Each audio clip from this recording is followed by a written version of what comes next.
ভাই মর্জিনা কই গো? এখন তো থাকে না, থাকে বাপের বাড়ি। টাকা পাঠাইছি, বাড়ি কই? 1 টাকা তো পাই নাই। 1 টাকা পান নাই আব্বা? না, সব হজম করে হালাইছেন খায়া। মর্জিনা কই? আব্বা আম্মা আল্লাহ রাস্তা কেন? মর্জিনা একটা কাম কর, আমার কাছে যে নগদ টাকা পয়সা আছে এটা তোর কাছে নিয়ে রাখ। এখানে ক্যাশ টাকাগুলো ছিল রাখুন। দুবারে চা দাও। বিদেশ থেকে কবে আইলা?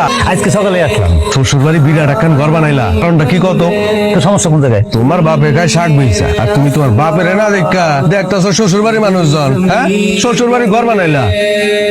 হ্যাঁ শুনি বাজান, বৌমার লইয়া তুই বাড়ি চলে আয়। এখন আবার লইয়া যায়, আবার চালাও না? আমরা তার জ্বালাবো কেন? একটা কাটা কুটার কাম করতে দেয় নাই তারে। এমন পাশা নই কেন বাজান তুই? আমার এটা কোন লাগবো না, আমি আমার বাড়িতে আছি। খাসির মাংস নিন, সব থেকে বড় মাছ যেটা এটা নেব।